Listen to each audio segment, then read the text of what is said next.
Doing well. How are you, Anthony? I'm doing pretty good. Glad to see you. How have you been? Doing really well. Been doing a lot of juggling, and I'm rebuilding a house out here in New Jersey to put up for sale so I can move out to Dallas. Oh, wow. You're coming out here, huh?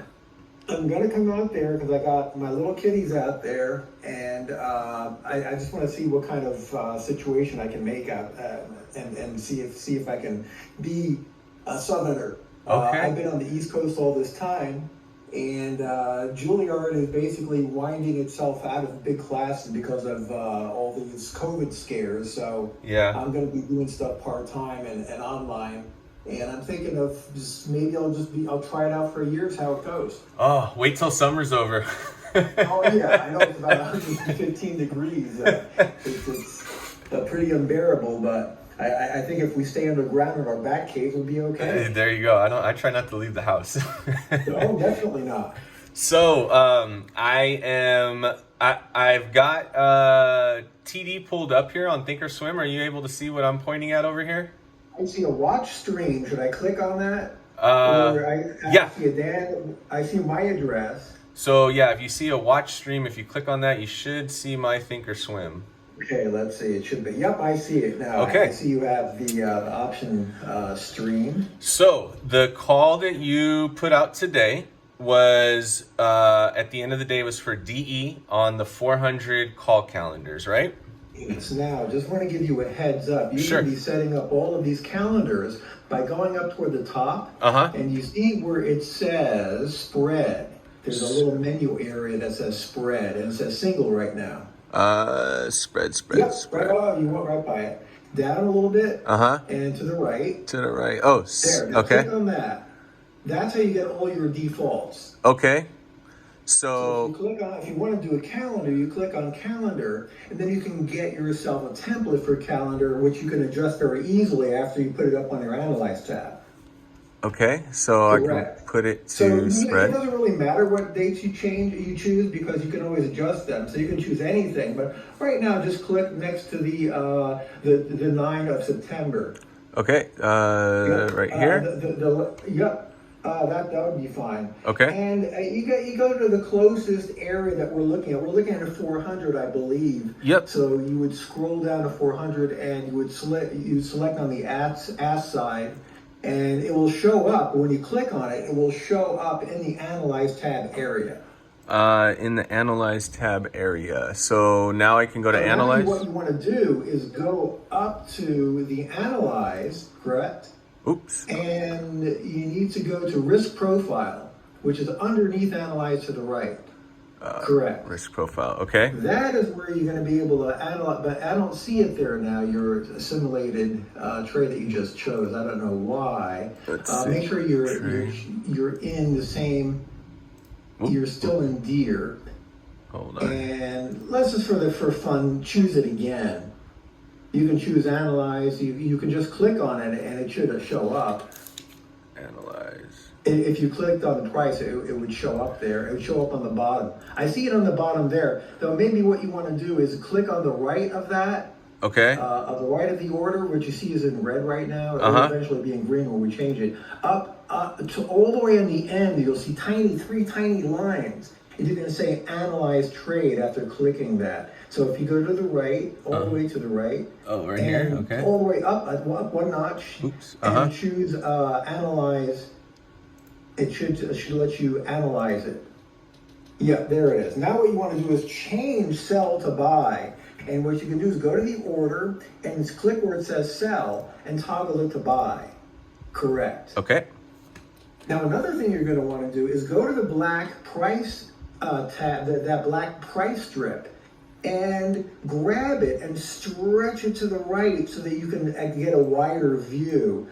Do that, but then go to the black area underneath to widen the entire spread. Correct. Click on it and pull. Okay. And then you can keep adjusting that until it's nice and wide. Okay. This way you can really see the price action and how it affects your potential for profit. You don't have to go all the way. You just want to go to the width of the screen and no further. Okay. So now I got And this. that will Okay. allow you to see how price is going to crawl up not only that purple curvy line, which is your T+1 profit line, which happens to elevate every single day and accelerates toward expiration. Now, tomorrow's going to be interesting because after the earnings is announced, there's going to be some premium collapse on both sides, but more on the September 2nd side, which is good. Okay. So you sold the September 2nds, I would imagine at around 250 per contract, which is a good sale. And that premium should collapse pretty well into the morning. Okay. So when that happens and the price starts drifting toward our center, you'll be able to appeal it that day if you want to. Okay. And so what I'm looking at here, when it says like on this purple line right here, or magenta line, it says 367.74. What is that number? The best thing you can do is look in the lower left corner there. Yep. That's going to really give you your profit potential by expiration, which is the green. It should be 7,382 or whatever I can see there. That would be at the center where your cursor is. If it closed in that 400 area, that's how much you'll be able to peel it on expiration day or close to that.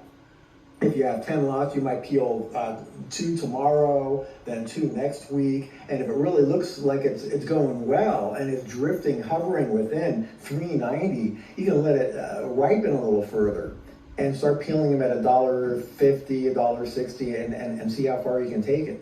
Okay, so it's saying max profit on this is $7,382 per contract? For the whole thing, for what you have for 10. Oh, okay. 10. For what you have. Oh, I got you. Contract that's going to be 743 or so. So let me go down here to 1. It's better to go to 1, so then you can really piece it together. Gotcha. Okay, so yeah, so here's 1. So max profit is showing 737, and that's after buying it for the 57 cents it's showing, right? So correct. And then what is the magenta line that says 36.74? Okay. If by the close price drifted to 400, you would have already been able to appeal at a slight profit, whatever that profit says, whatever it may be, if it's $60 or $80. Now, we have to take something into consideration. Tomorrow, after the earnings report, because earnings pumps both contracts, the September 9th and the September 2nd, they're both going to collapse. The September 2nd more, but the September 9th is going to collapse a little bit. So the max profit might actually come down to something more closely to 600. That's why I said max profit's about 9 plus, 1 to 9. Okay. Because you're going to, a little bit of that maximum is going to be curved as well because they're both going to collapse. Okay, and the usually inflates it too much, and it's understandable that the IV is through the roof. Right, and so the goal, though, when you're buying these, is you want them to be around the strike price that you're purchasing by the closer dated call? Yes, the closer date, September 2nd. Okay. If it drifts in that area, that means, and you get a sense that if things look good, the price is drifting higher, whether they had a good earnings report or not, if they're buying cat and the caterpillar and they're buying deer, then you might as well just let it sit and don't worry about premium decay, because the premium decay the September 2nd is working in your favor. So anything within that profit zone is going to be profitable. From 370, it's going to shrink a little bit. Let's say it's 380 to the area of 4, maybe 30. Yeah, I'm seeing 430 to 372-ish.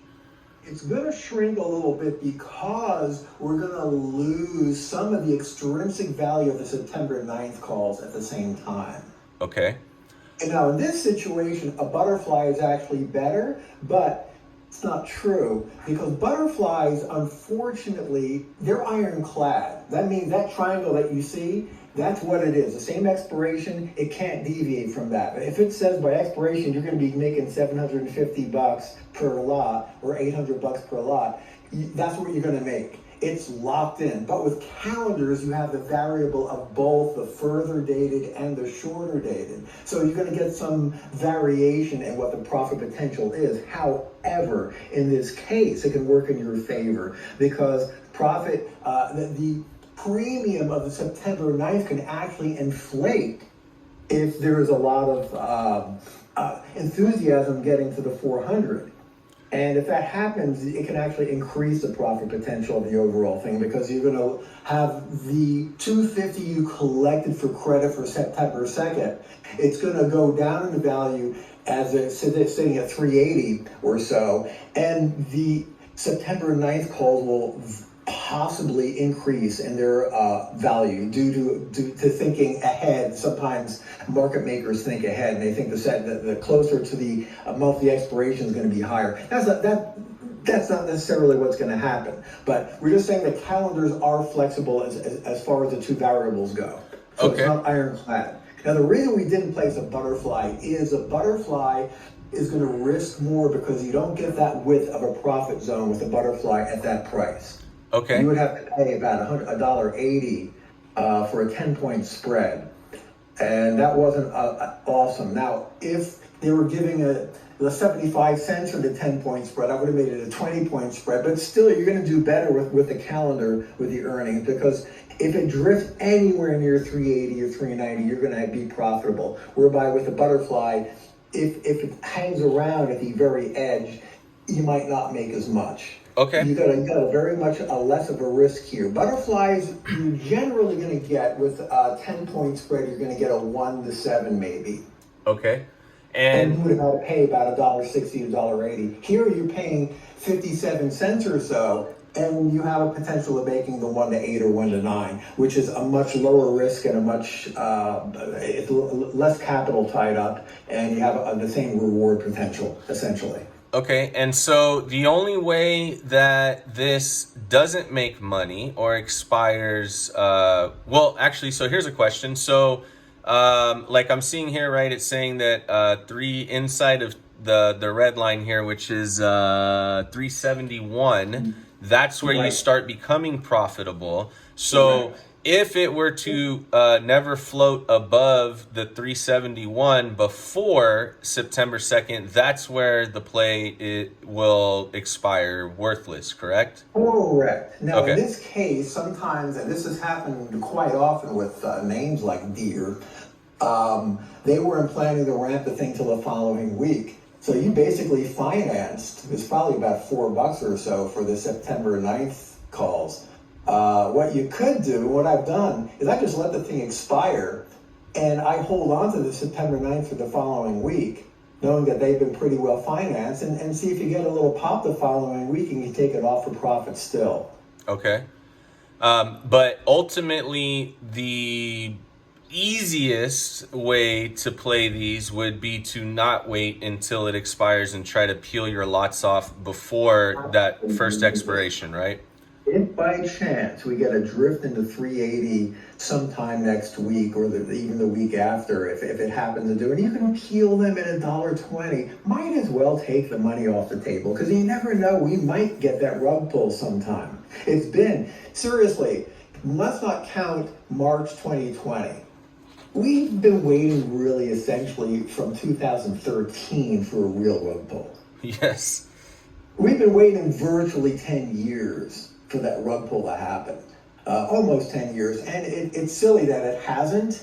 And there are a lot of factors. QE was one of the major reasons. But we have some other gangsters in parts of Asia and Scandinavia that are playing with the markets too. Okay. And keeping it pumped, I suspect. So we might get a rug pull. We don't know when it's going to happen. Okay. And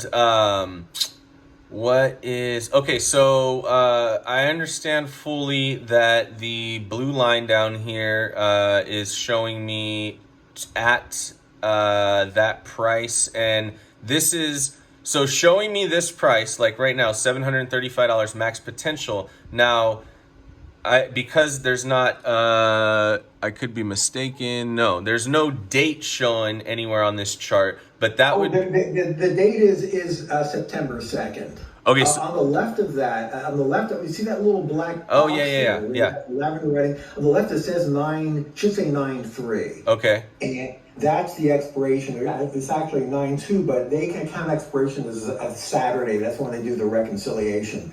And so they count it on Saturday. But the point being is, tomorrow after the earnings report, you're going to get a much more accurate reading as to what the max profit will likely be. And I think it's going to be more 500 from that 57. It might even be 490. I think it will be in the 500 area. Okay. It's pumped up now because both sides are pumped, and you're going to get some premium collapse on the September 9th side. That's the only thing about calendars that is a little bit it seems a little disappointing, is that you're getting this big balloon because it's right before earnings, and then post earnings you get the reality.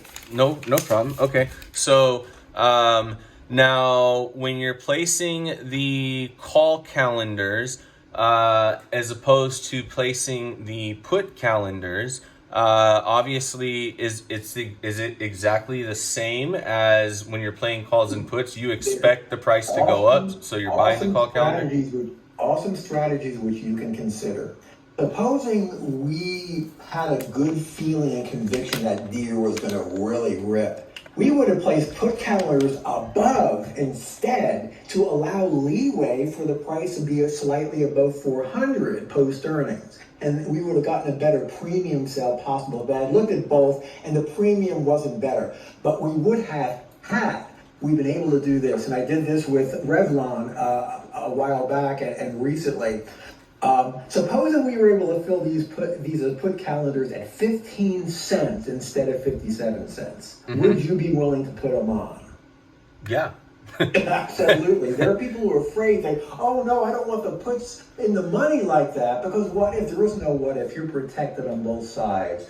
Even if you got assigned, which you won't get assigned with puts, you'll get assigned with selling calls that are below in the money, because if there happens to be a dividend, you will get assigned. But you have the long calls to protect you, so you're not going to lose anything really.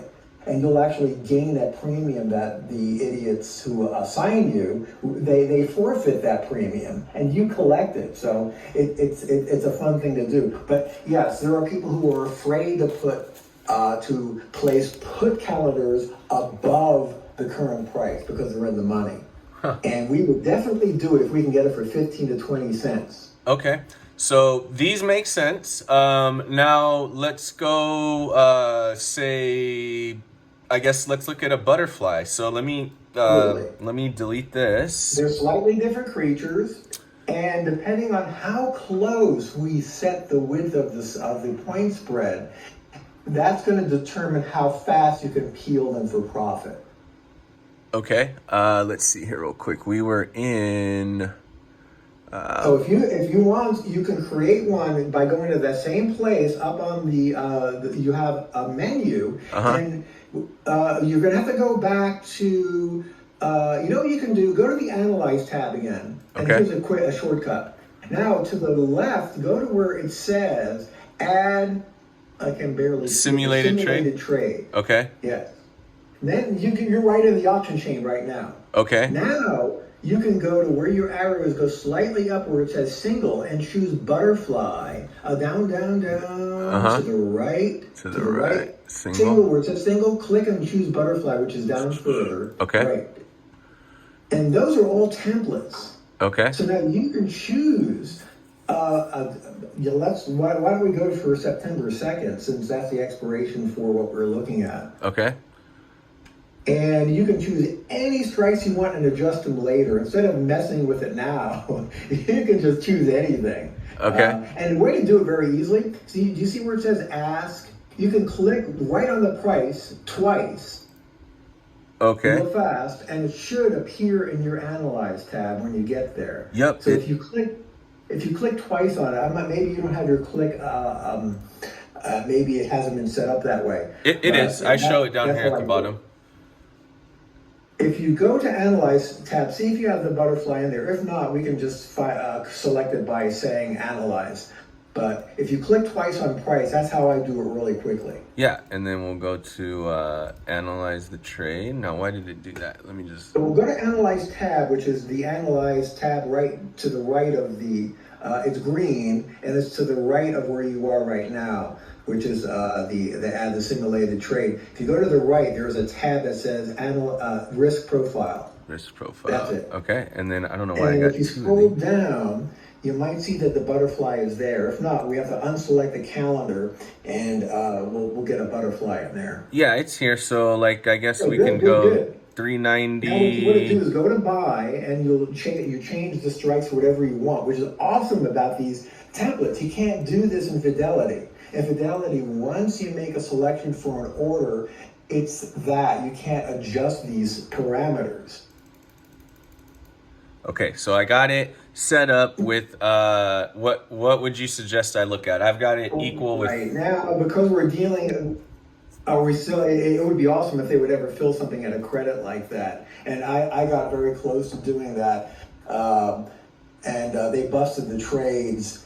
It was very nasty what they did. I was trying to sue them for it because I could have made about 35,000 the next day, and if it stayed within that range, it would have been about 500 grand by expiration. But they busted it because they said it was too volatile a name. It was QS, and it wasn't true. It was right before Christmas. There were some newbies at the trade desk, and they saw the volatility was spiking, and they thought that the risk was way too high, and they busted it at a loss. Wow. And they shouldn't have, because they said, well, you got these things for like no risk. I said, of course, because I was just doing what was offered. If it were a problem, you would have let me fill them in the first place. Yeah. And unfortunately, I had a lot of clients who filled them too. So that's going to be something I've got to deal with. But at the moment, we're going to spread it to at least, in most big names, you want to have at least a 10-point spread, at least. So if we look at now, if we took it to let's just try this. Let's try 380, 400, 420 and see what that looks like. Okay, here it is. Good. 258. Now that seems like a lot of money, but now you're going to have to look at, gee, that price looks a little. Okay, that's right. It doesn't look very attractive because you can see what your max profit is what? 1,718. That's not terrible. So about 5 to 1, roughly. It's about 1 to 4, which is not terrible. But butterflies, you're looking for 1 to 6 or 1 to 7. Okay. Let's just for fun. And deer is not a good name that gives you a lot of inflated premium at round numbers the way other names do. Okay. One that gives you ridiculous premium, but they rarely fill a CMG. Okay. Google used to, but not post a split anymore, not for a little while until it gets moving again. And of course the indices will give you some good juice. Let's try a 10-point spread just for fun. I wouldn't do it with deer, but then again, deer doesn't always move 20 points. Okay, so here's your So 10-point spread. 390, 400, 410. And you're seeing 39 cents. That's because of a skew. Now, anytime you see this can be a gift. And if you see a negative number that's a credit, what you try to do is put your orders in at positive numbers, 25 cents and 30 cents. And if you do cancel or send repeatedly, sometimes the market makers are so overwhelmed, they will fill them. Okay. And then you fill 100 of them because you're probably going to make money even if it doesn't drift into the profit zone. Okay. So here, what we're seeing is... It's unrealistic because it's right before the earnings, and that's actually not going to happen. But just for funny, flip it to the put side and see if you still get a negative number. Okay. If you go to the order and go to the right where it says call, and just click on the top call and it changes the put. Okay. And that's the realistic price, which is still cheap. For a 10-point spread to get it for 83 cents, I'd get them all day. A 10-point spread that's somewhat reasonably close to where price is, which this really isn't, you're going to usually pay about $1.10 for. So that's not bad, but I wouldn't want it that narrow for deer.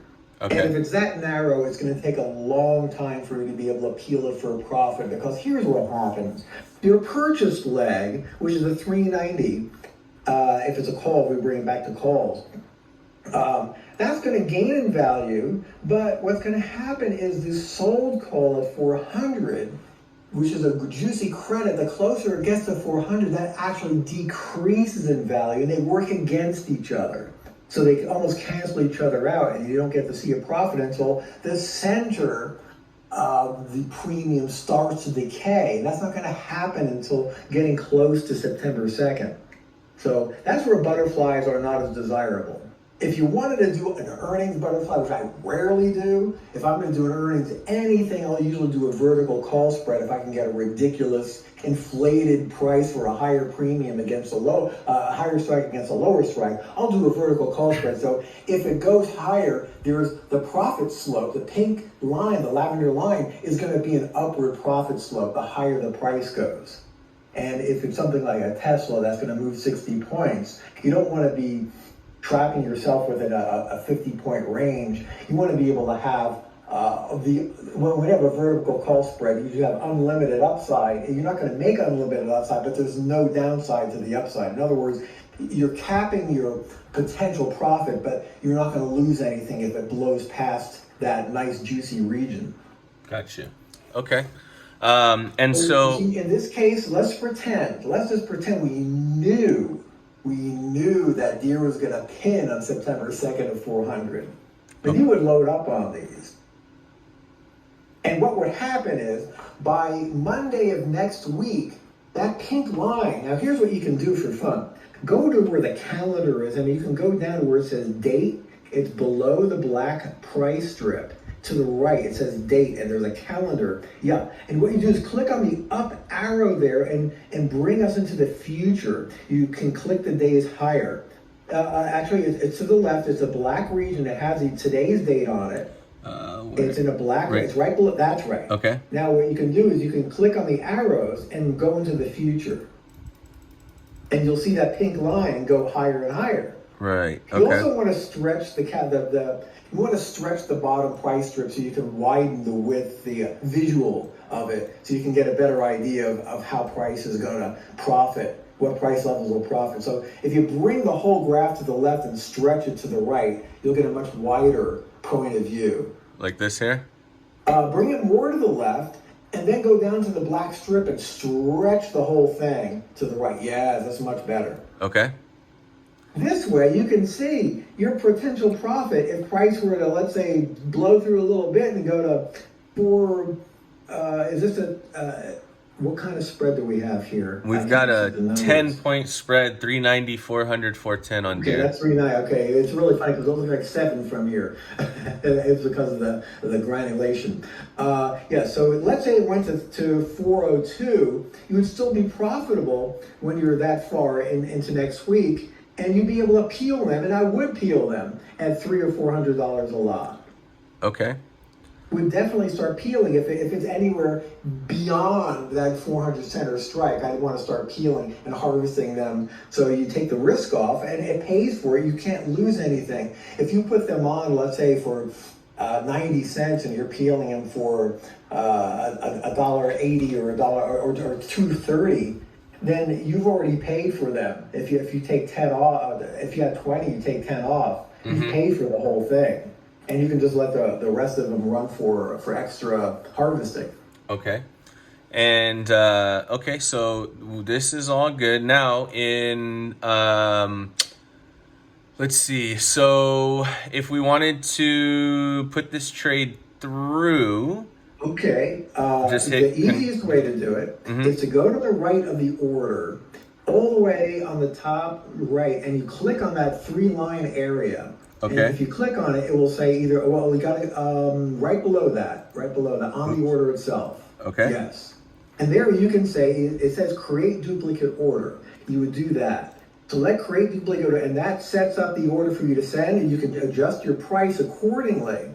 If you want to put in a bid for lower, you don't want to put in a negative bid, though, because they won't fill that. They'll reject that. Okay. And you can actually select that area and type in your own price. Okay. And if you put in, let's say, 15 cents, it shouldn't be negative, though. Right. They will reject it if it's negative. Gotcha. Okay. It's got to be at least a penny. Okay. That's better. But make sure it says 0.20. Yes, it does. You don't want to have it. I can't see it, but if it said $20, you don't want the market makers to see that and jump on it. That would be terrible. And then confirm and send and send, and confirm that's and send, and it will send the order immediately. And then from there, you can edit it with your phone and do all kinds of price adjustments and cancel, resend. I'm a machine gun with. I got two phones in my hand, and I'm left and right, and I'm massacring them with orders. Okay. And then so managing them, do you use TD Ameritrade or Thinkorswim app from the phone? I use a Thinkorswim app from the phone. You could use TD Ameritrade, but Thinkorswim is direct, and it's fast, and it has everything right there in your account. It's very visible. You can link all of your accounts together that way, and you can scroll from one account to another, and very easily adjust the prices and adjust. And you do good to close orders too if you want. If you know you're going to be traveling, and you definitely want to close these things at $250. Yeah, you can just put in an order for $250 and not worry about it until the close to expiration. Right. So, like, for instance, on this Deer calendar, what I did was I put in an order already. Like, so just to test it out, I put in 4, and then I put in an order to close at like $1, I think 80, and then I put in an order to close it to 20, and then I put in an order to close it to 60, and I figured then you got one left that you could just let ride it out. That's right. And let's say, for some hopeful, optimistic reason, Deere has a moderately good report and price starts drifting right away to $390. You can start adjusting those prices higher immediately. And at the open, they usually don't fill right away because the market makers are scratching their heads trying to figure out what to do. And you can start jacking up your prices at that point. So if you had a sell order at $1.20, you can jack it up to $1.80 and just keep monitoring it. Okay. And if they're going to give you $2 at the end of one day, while this thing doesn't expire until September 2nd, you take it. Yeah. Okay. Well, I think that pretty much answered what I needed to know, Dan. So I really appreciate your time. You're 1,000 times more helpful than the TD Ameritrade help desk. Well, the problem there is I speak to them on a regular basis. It's almost like quality control. And it's very sad what's happened since Schwab took over. The trade desk used to be pretty savvy. Now, it was its savviest when Tom Sosnoff had founded and sold it to them back in 1996 or so. And they really knew some really awesome things. They knew about, they can tell you how to make box trades, things that the market makers do. And it was great. Now when I talk to them, they look at my setups and they go, "Do you mind if I take a screenshot of what you've got here?" Because I make these lossless trades with placing calendars on both sides of butterflies, so there can't be any losses. And they're like, "Would it be okay if I take a screenshot of what you set up here?" I said, "Well, you don't really have to do that. It's all there. You can always look at the account, figure it out." But they really don't know. They don't know how to the real awesomeness of what this platform can do. Yeah. So, what I want to, or what I have been recommending to like our group is to like what I'm going to do as a test trial, just to show them like what's possible, is fund an account with $10,000, and I want to take every single trade that I see come out as close as I can to like $500. I figure putting 5% in on every trade is more than manageable, and you don't have to worry about things going wrong, and build the account slowly. And as it double what we're putting in. So if when it gets to $20,000, then start placing $1,000 trades and build it slowly like that. And I just wanted to get your opinion on that strategy. Well, it's a good strategy. Keep in mind that these are like managing farmland, so it's really contingent upon the irrigation that you can have, meaning the rainfall and the fertilizer. Now, I'm making these analogies for a good reason. There are going to be times where you're going to see a name like Revlon, which the market makers are so screwed up, they're disheveled to the point where they're going to fill calendars at 4 cents. And when you can get on something like that, you load up on them to the an extreme. You get 200 or 300 contracts because the risk is very low. And if price just happens to drift toward the center of that, you're closing them at 50 and 75 cents. You're going to make a lot more than if you just try to do a procedural amount, a kind of generic way of putting on orders. So you're going to eventually acquire an appetite for high volatility and say that there's a higher possibility that I'm going to make more money with this trade with a much lower risk. Okay. The Tesla trade that we put on, that might not work, unfortunately. That was a lot of risk. $5.15. That's a lot of risk. I would not want somebody who has even a $10,000 account to throw that on, because that's become a lotto these days. Mm-hmm. I would rather them take something where it's 25 cents a contract and put maybe 5 of them on, and if price happens to drift within that vicinity, and a lot of these plays, the price is already in that vicinity, like with sort of solar and with a few others, whereby you really have a much higher chance of profitability. Sava is another one. The Sava play is probably going to work. It might not, and Sava might fall apart, but already they're up to 43 cents, and we got them at like 27. Would somebody peel on at this point? Probably, if they're smart. I'm not smart, so I'm going to try to wait it out until maybe they're $1. But because they were in such a low risk. And the point is sometimes there are situations where you want to set the farmland up where you're paying a very low risk, 15, 20, 25 cents, and you're usually more willing to hold on to those a little bit longer. Okay. All right. Well, I think that's all I got, Dan. So, greatly appreciated as always. And when you come here to Texas, I'm gonna have to take you for some barbecue. That would be really awesome. That would be amazing. I will keep you posted, and we're just gonna have fun. Well, for the past year, we've been pretty much in the ether zone in this 4,200, 300, between 4,800 and 4,200 area. And something I hope gives. I don't really want it to go to 5,000. If it does, okay. We'll keep pulling and harvesting what we can. But it would be so awesome if they would pull the rug and the whole thing falls apart. Blood is in the streets, and then we can buy like crazy. Yeah, buy like crazy. I am totally befuddled at how much we have continued to run now, over 700 points without any pullback, and it's frustrating. Not only befuddling and ridiculous and counterintuitive, it makes no sense because QE is gone. Yeah. And even though the Fed has not got our backs, inflation is eating away at things. They're quantitatively tightening. They're taking off that over $7 trillion, actually $9 trillion, off of the unwinding their books.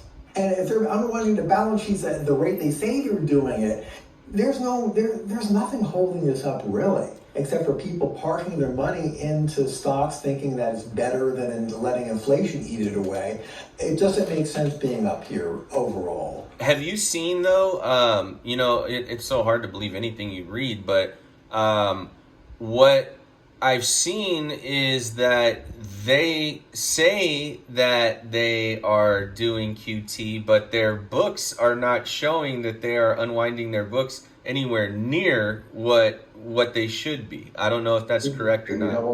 I'm going to believe that, and I'm also going to believe that they're doing overnight repo in a way which is substituting what they would have been doing if they were still doing quantitative easing, where they're just flushing the banks with liquidity in an unbelievable amount. Now, quantitative easing, when it first started, was $80 billion a month. Then it accelerated to $120 billion a month. These overnight repos, however, are $80 billion a night. That's a sick amount of money for banks. Yes. They don't know what to do with it. It's so bad they have to do reverse repo overnight. And they have to park it so they don't lose money on the low interest. Yeah, it's sick. And whoever is playing this game they got a plan, I'm sure, but we're just not privy to it right now. Yeah. So what what to you is going to signal that we're going to start reversing? Because my experience has always been that, you know, you get these bear markets, and like right now, you know, we're in a bear market, we're in a recession, if the government wants to say it or not, but you get these rallies like we've got, and to me, this is like the top of the zone that you'll see in a rally, but it just doesn't feel that way. There's like no sign of it, and I can't put my finger whatsoever on what the sign's going to be because the numbers just don't add up. Well, they don't. And what's really the real gist of it is the VIX. I don't even want to call it a volatility index anymore, a fear index. I want to call it a doubt index. It's and incredible. The doubt index is saying that there's no doubt because what you're seeing most of the time with this movement is short covering. That's the majority of it that's driving it, and others are FOMOing into the names and saying, well, look, Google just split 20 for 1, and Amazon split 20 for 1, and Tesla's going to split another time this week. It already has. People are just starting to buy shares at lower, what they think is a better leverage. Has less downside. Amazon at 3,000 seemed to have more downside than at 140 or so. So people are just buying shares and saying, I'm going to ride this out, and that might have something to do with it. Okay. Okay. Well, Dan, my kids are going to be home any second now, so I'm going to go open the door for them. And great talking to you, Anthony. We'll talk again soon, and we'll be speaking every day via chat there. Absolutely, Dan. You take care. I appreciate you. You too. Have a great night, and best to your family. Thank you. You too, Dan. Bye-bye.